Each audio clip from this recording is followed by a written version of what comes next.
Welcome to this talk. I am Raphaël Berthon, and I will present how to combine guaranteed and stochastic objectives in a Markov decision process. This is a joint work with Shibashis Guha and Jean-François Raskin.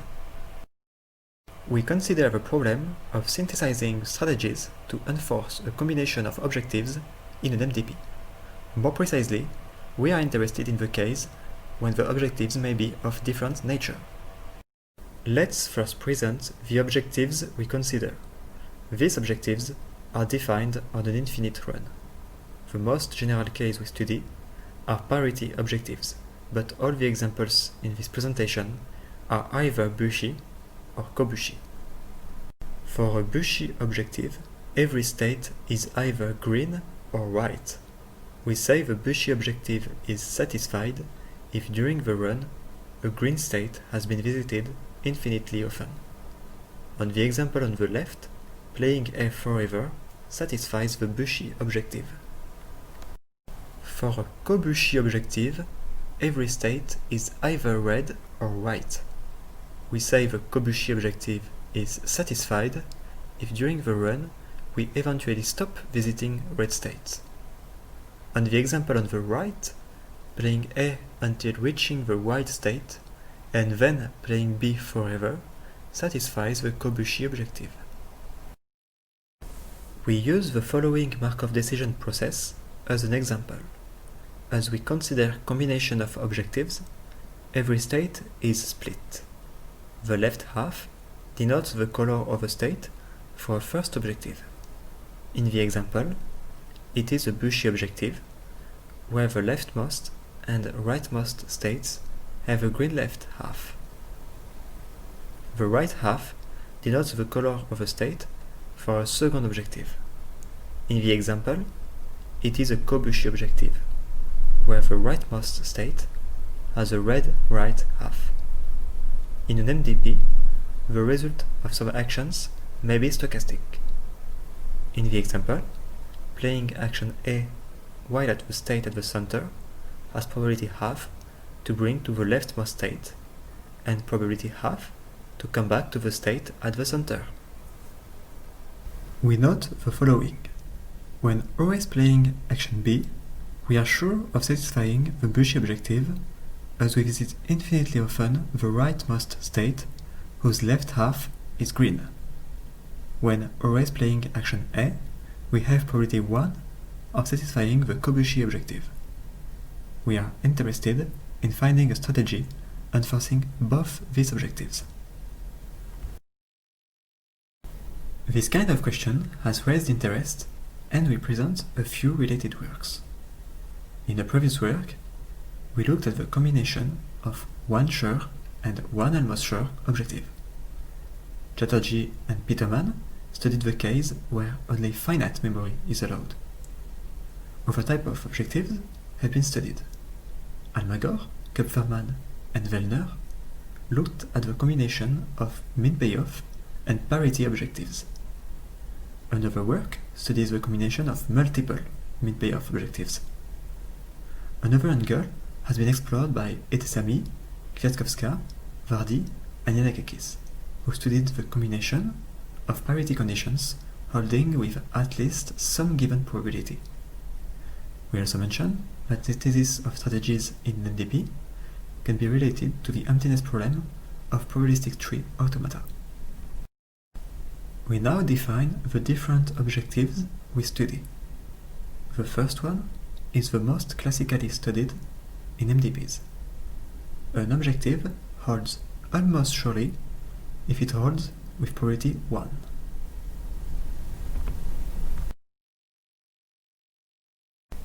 In the example, by only playing action A, we have probability 1 of visiting the leftmost green state infinitely often, and so we satisfy the Bushy objective almost surely. An objective holds surely if it holds whatever happens. This is the same as considering the MDP as a game, where random actions are selected by an adversary. In the example, we remark that always playing action A does not satisfy surely the Bushy objective, as we may be unlucky, and randomness could always bring us back directly to the state at the center. On the other hand, always choosing action B from the state at the center enforces that we visit a green state infinitely often, and so enforces surely the Bushy objective. We say an objective holds with non-zero probability if it has probability strictly greater than 0 of being satisfied.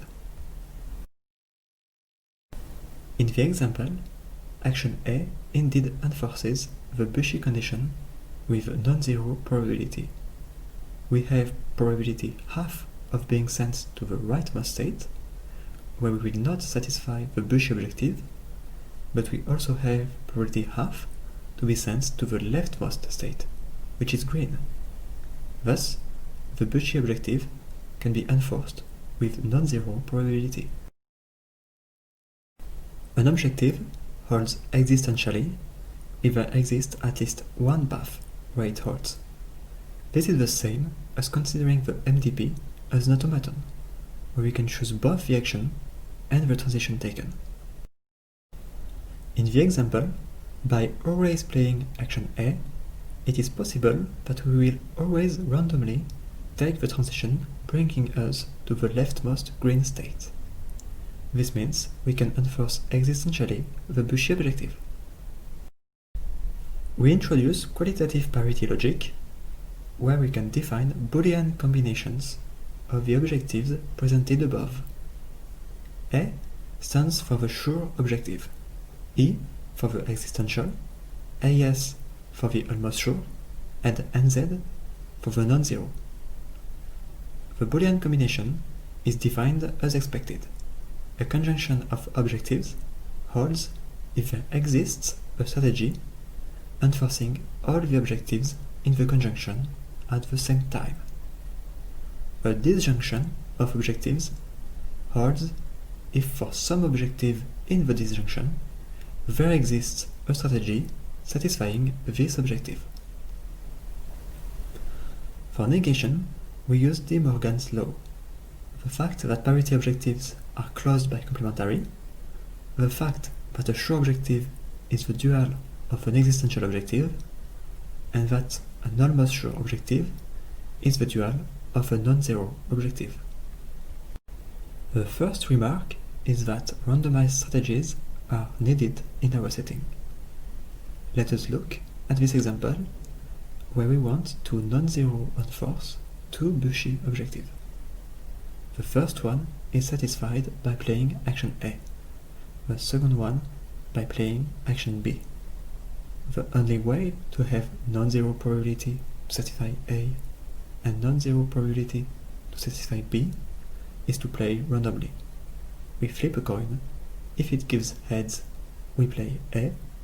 If it gives tails, we play B.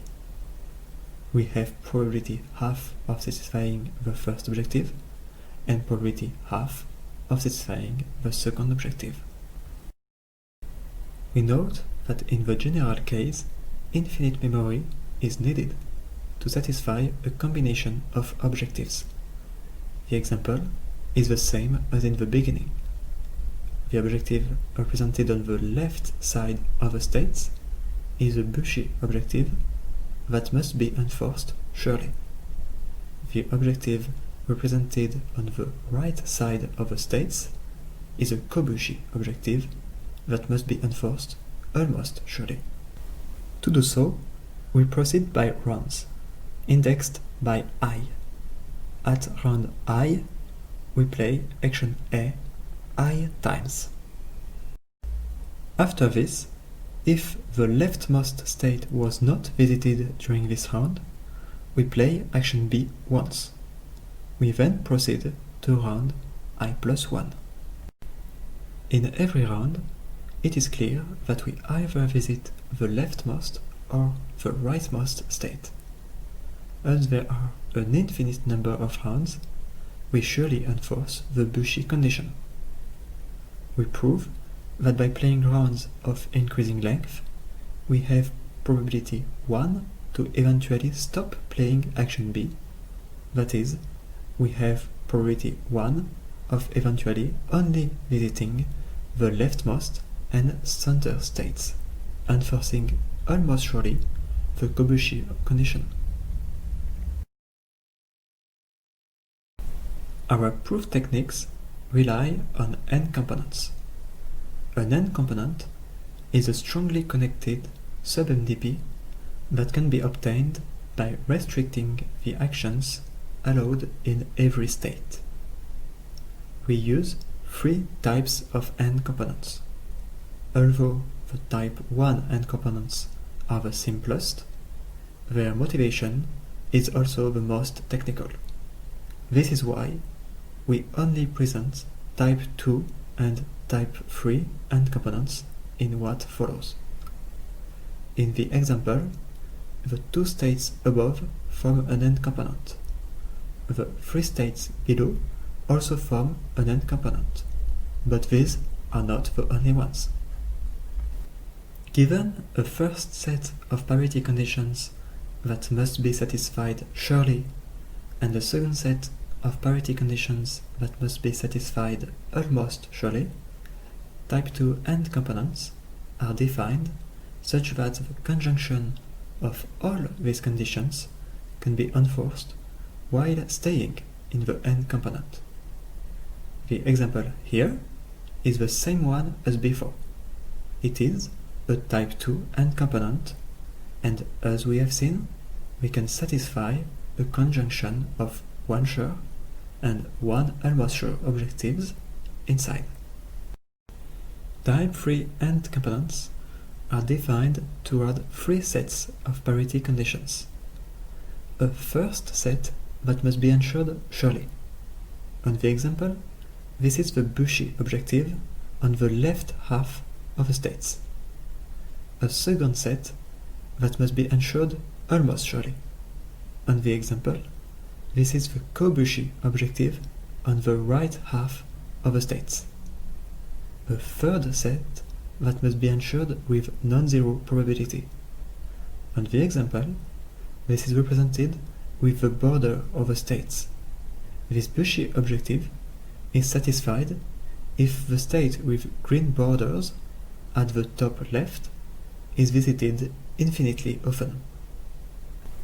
On this example, the type 3 n component is made of the two states at the top.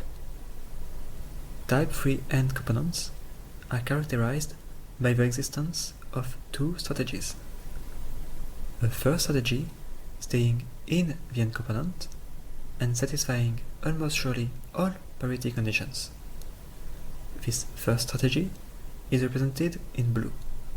Indeed, by always playing A in the topmost state, we have probability 1 of satisfying the two Bushy objectives and the Kobushi objective. The second strategy in a type 3 n component is a strategy that can reach a type 2 n component. This second strategy is represented in purple. By playing B from the topmost state, we reach the three states at the bottom that form a type 2 n component, as seen before. By combining these two strategies, the conjunction of sure, almost sure, and non-zero conditions defined above can be satisfied. We sketch our general algorithm to synthesize a strategy given a Boolean combination of parity conditions. First, we guess a satisfiable conjunction of conditions. We prune all states that do not satisfy the conjunction of sure and almost sure conditions. Then, for every non-zero and every existential condition, we find a strategy enforcing the conjunction of this condition and all the sure and almost sure conditions. The strategy we return randomly chooses one of these non-zero or existential conditions and plays the strategy defined just before. Most of these steps are done by computing sets of maximal n components, verifying some properties, that is, type 1, type 2, and type 3 n components. We managed to synthesize strategies for a Boolean combination of sure, almost sure, non-zero, and existential objectives. We also studied some conjunctive subcases. The complexity of these subcases depends on the number of sure conditions. If there is none, the problem is polynomial. If there is one, the problem is as hard as solving a parity game. If there are more, we have an algorithm in P with an NP oracle. Our general algorithm for Boolean combinations of all objectives is NP with an NP oracle. We have two main directions for future works. The first one is to study quantitative objective. That is, instead of being restricted to probability 1 or greater than 0, we consider parity objectives that must hold with a probability greater than a threshold. The second one is to study objectives more complex than parity, like Street, Rabin, or Muller. We give a quick view of our sources.